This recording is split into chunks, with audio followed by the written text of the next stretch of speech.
이 해방의 아이러니 속에 우리가 이 복잡한 얘기가 이렇게 진행되어 나가는 것이죠. 여기 모스크바 3상회의에 대한 잘못된 이해, 찬탁과 반탁, 구체적인 내용을 우리가 살펴보도록 합시다. 자, 여기에 수많은 사람들이 찬성을 하고 있고 또 반대를 하고 있는데, 자, 우리는 보통 신탁 통치를 얘기하면 이렇게 얘기하죠. 자, 신탁 통치를 찬성하게 되면 이건 좌익 빨갱이다. 그리고 신탁 통치를 반대하는 사람들은 민족주의자 또는 민주주의자다. 그러면서 신탁 통치를 찬성하면 민족을 팔아먹는 나쁜 놈들이고, 당연히 신탁 통치를 반대하게 되면 어떻습니까? 민족을 지키지 않은 좋은 사람들이다. 사실은 이것이 잘못 형성된 관념이죠. 자, 이렇게 나와 있는데, 자, 우리는 김용옥 선생의 말씀에 따른다면 우리는 해방 전국에서 그릇되게 형성된 관념이죠. 그릇되게 형성된 관념을 그걸 정론으로 무조건적으로 받아들이고, 그리고 그 관념으로 그 시대를 재단했던 것이었죠. 그러면서 우리는 여기에 대한 인신농적 반성이 필요하다. 자, 그러면 우리의 이 좌와 우익의 우익, 그죠? 좌와 우라는 사상 신념 구조는 이게 신념의 상이점으로 생겨난 것이 아니라 역사적으로 신탁 통치를 둘러싼 의견 대립의 문제로서 형성된 관념이라는 얘기죠. 그러니까 치열한 이념 대립이 아니었다는 얘기죠. 이 사실에 대한 잘못된 이해였다는 거예요. 자, 따라서 우리는 이 역사적 실상이 파악되려면 우리가 알고 있는 좌파는 나쁜 놈, 우파는 좋은 거, 좌파는 민족을 팔아먹는 빨갱이 공산당, 우파는 민족주의, 이런 통념을 뒤집어버려야 되는 거죠. 그러면 이 신탁 통치에 대한 이해를 어떻게 우리가 받아들여야 되느냐? 동아일보 오보 사건입니다. 자, 저는 이걸 가짜 뉴스다 이렇게 얘기를 하는데, 자, 그러면 모스크바 3상회의 내용을 보면 이렇게 나와 있죠. 한국을 완전한 독립국으로 발전시키기 위해 임시정부를 수립하고, 이를 위해 미국과 소련은 공동위원회를 구성하고, 그 다음에 한국의 독립을 목표로 미국, 소련, 영국, 중국 4개국에 의한 최고 5년간의 신탁 통치안을 조선 임시정부와 협의한다. 문장을 잘 읽어야 되죠. 자, 어떻게 됩니까? 여기에서 신탁 통치안이다 이렇게 나와 있죠. 자, 어떻게 되는 겁니까? 목표는 정부를 수립한다. 이것이 어떻습니까? 궁극적인 목적이죠. 목표가 되는 것이고, 이를 위한 방편으로 신탁 통치라는 얘기죠. 그럼 신탁 통치는 하나의 수단이지 목표가 아니잖아요. 자, 근데 여기서 어떻게 나오느냐? 그럼 이 임시정부를 수립하는데, 자, 이 신탁 통치 문제를 강대국이 일방적으로 결정하는 것이 아니라 조선의 임시정부와 협의한다라고 말하고 있는 것이죠. 여기서 우리가 냉정한 인식을 해야 되는 것이죠. 게다가 최고 5년이다. 이러면 최고 5년이란 것은 경우에 따라서는 우리가 협의하면서 야, 너무 길다. 4년. 아니야. 그것도 길어. 3년. 아니야. 더 줄여. 이렇게 해서 우리 조선의 대표들과 협의할 수 있다는 얘기죠. 그러면 이 모스크바 3상회의 내용이 이렇다면 여러분들이 그 해방 공간에서 현실을 인식하고 냉정하게 봤을 때, 그러면 이 모스크바 3상회의 포인트는 어디가 있는 겁니까? 신탁 통치에 아니면 임시정부 수립입니까? 임시정부 수립에 가 있는 거죠. 자, 그러면 우리가 이 해방 공간에서 이 해방을 우리의 주체적인 역량으로 달성할 수 없었다는 얘기죠. 우리가 간절하게 참여하긴 했지만 미국과 소련이라는 강력한 세력이 등장했단 말이에요. 그럼 이 강력한 세력 속에서 우리 민족은 어떻게 해야 되냐? 여기서 정말 냉정한 생각이 필요했던 것이었겠죠. 자, 그런데 우리는 그렇게 어떻습니까? 냉정하게 생각을 했어야 되는데, 그런데 여기 동아일보가 있죠. 동아일보의 가짜뉴스를 보면 소련은 신탁 통치 주장, 소련의 구실은 38선을 경계로 분할 점령, 미국은 즉시 독립 주장, 완전히 거꾸로 보도하고 있는 겁니다. 사실은 미국은 메가더의 포고령에서 봤던 것처럼 미 군정이 그대로 일제 총독부 대신에 우리를 지배하려고 그랬던 것이었고, 그걸 직접 통치라 그래요. 직접 통치. 자, 그다음에 소련은 사실은 김일성을 앞세워서 조선 사람들에게 자치를 주려고 그랬던 것이었죠. 여기 좀 복잡한 얘기가 있는데, 어쨌든 이 신탁 통치, 원래 신탁 통치는 누가 주장한 거냐? 미국이 주장한 것이었어요. 그 다음에 소련의 입장은 한반도의 즉시 독립이었죠. 네, 완벽하게 뒤집어놨죠. 그리고 이 동아일보 이 오보에 보면, 가짜뉴스에 보면 임시정부 수립이라는 얘기는 어느 한 군데도 보이지 않는 거죠. 마치 소련이 한반도 분할을 획책하고 있다. 결국은 이렇게 되면서 이 동아일보 오보 사건으로 우리 국내에서는 어떻게 됩니까? 반소 정서가 확산되기 시작했던 것이었죠. 당연히 제가 이 뉴스를 듣다면 저도 이 동아일보 가짜뉴스만 봤다면 반탁의 입장이었겠죠. 카이로 회담이라고 써있죠. 루즈벨트고 중국의 장제스, 그 다음에 영국의 윈스턴 처칠이죠. 자, 미영중이 모였습니다. 카이로 회담에서 최초로 어떻습니까? 한반도의 독립에 대한 얘기를 했던 것이었죠. 포츠담 선언. 자, 무조건 일본을 항복시킨다. 자, 우리가 여기 보면 이제 소련의 스탈린이 있고 역시 루즈벨트죠. 영국의 처칠이란 말이에요. 자, 이렇게 나와 있는데 자, 우리가 이 대목에서 이 정도는 한번 보고 갑시다. 카이로 회담이라고 들어봤을 거예요. 얄타 회담 들어봤을 거고 그 다음에 포츠담 선언이죠. 앞 글자만 따볼까요? 앞 글자만 따보면 카, 얄, 포가 되겠네. 카, 얄, 포. 43년, 그 다음에 45년 2월, 그 다음에 45년 7월이죠. 카얄포 이렇게 되는데 자, 이 카이로 회담에서 자, 한국의 강대국들이 한국의 독립을 최초로 뭐 했다는 겁니까? 약속했다는 거죠. 그리고 한국의 독립을 다시 한번 어떻습니까? 재확인한 것이 자, 포츠담 회담이 되는데 이때는 미영중소가 모여서 카이로 회담의 한국 독립 원칙을 재확인했다. 이렇게 되는 거죠. 자, 그런데 이 카이로 회담에서 아주 찝찝한 말이 있죠. 자, 여기서 즉각적인 독립이 아닌 적절한 시기, 적절한 절차 이런 문구가 있어요. 이걸 영문으로 보면 in due course다 이렇게 말했는데 이 in due course 이걸 우리가 번역하기에 따라서 적절한 시기, 적절한 절차 이렇게 번역이 되는 거죠. 사실 이 문장이 우리한테는 상당히 찝찝한 문장이었던 것이었죠.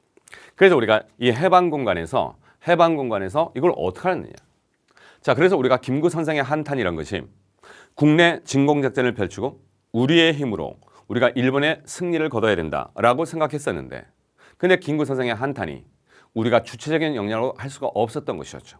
그리고 한반도는 어떻습니까? 미국과 소련이란 양 강대 세력이 들어와 버렸던 것이었고 한편 국내에 있었던 몽양 영운영 선생은 이 현실을 어떻습니까? 직시했던 것이었죠.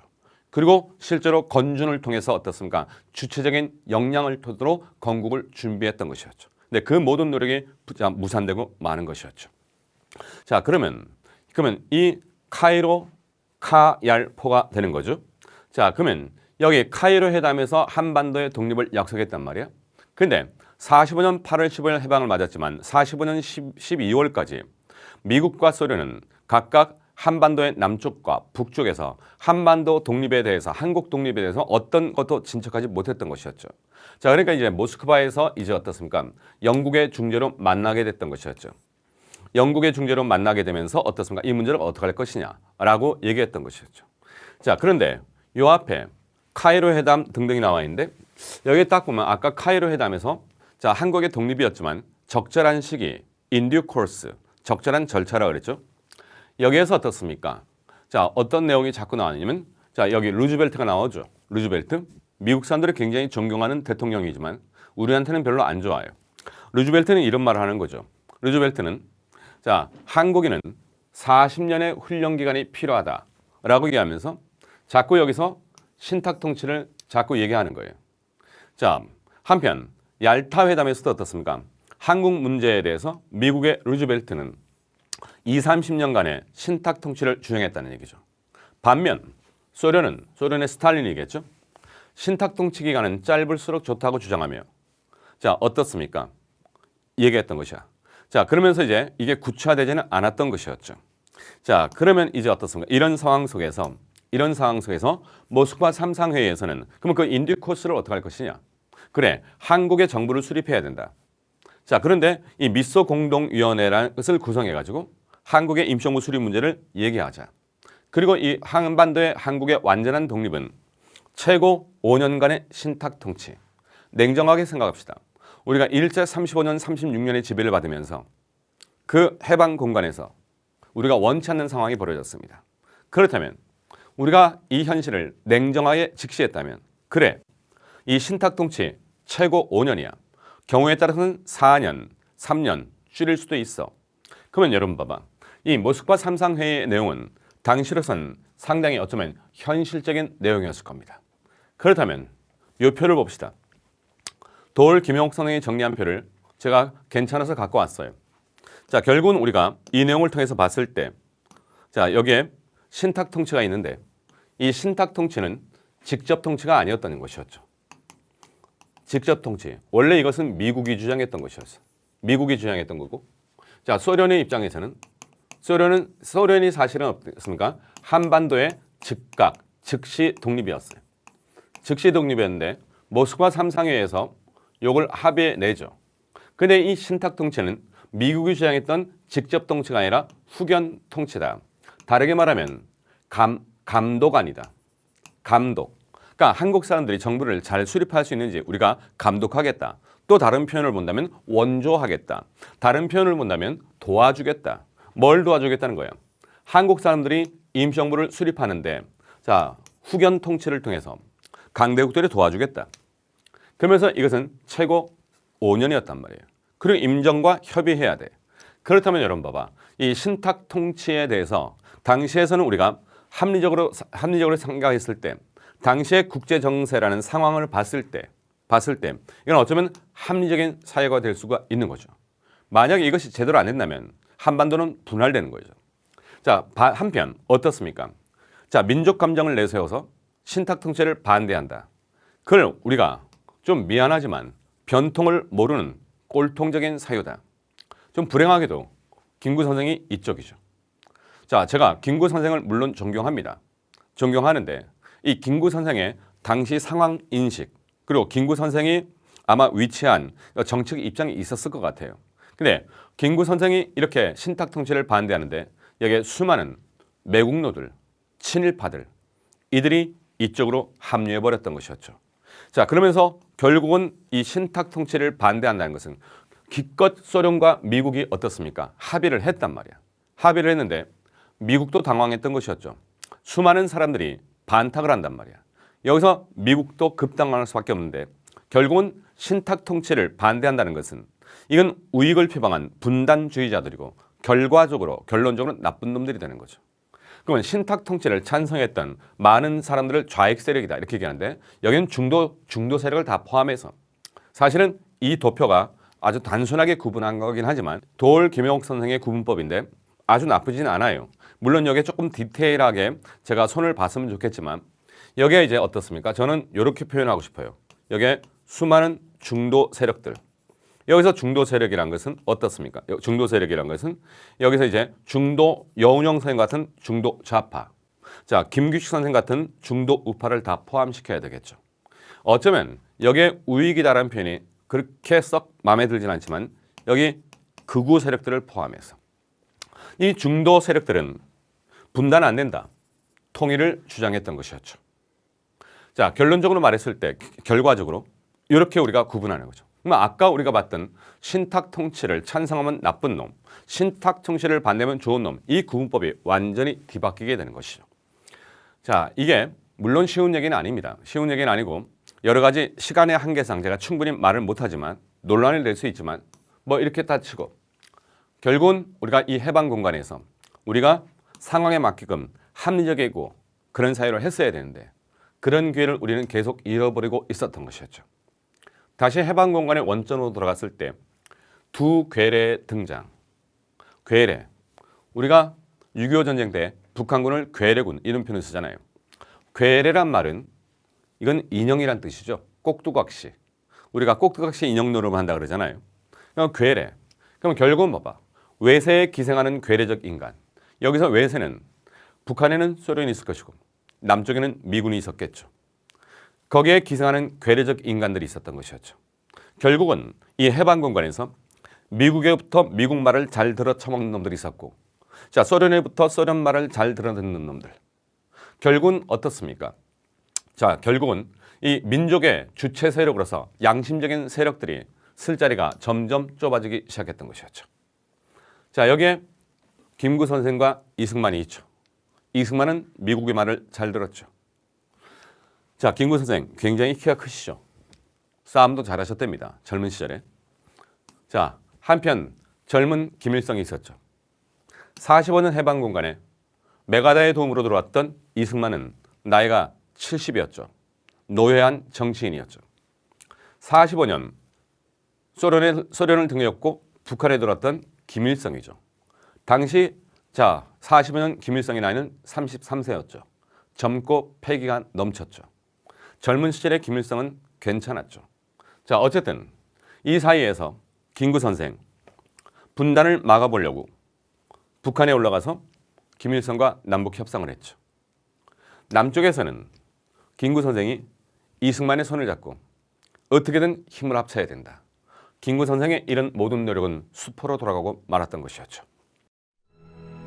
회의 3일째. 마침내 김구가 모습을 드러냈다. 김구는 김일성과 함께 모란봉극장에 입장했다. 김구가 평양을 방문한 것은 남한의 단독 선거만 반대했기 때문이 아니었다. 그는 북한의 단독 선거도 단호하게 반대했다. 본인은 일찍이 글을 배우지 못해 무식했고 따라서 말도 할 줄 모르기 때문에 낮에 글자를 적어가지고 나왔습니다. 친애하는 의장단과 각 정당 단체 대표 여러분, 고국 분열의 위기를 만구하기 위하여 남북의 열렬한 애국은 일당에 회집하여 민주사주의 독립을 전취할 대기를 상소하게 된 것은 실로 우리 독립운동사의 위대한 발전이며 이와 같은 성대한 회합에 본인이 참석하게 된 것은 큰 영광으로 생각합니다.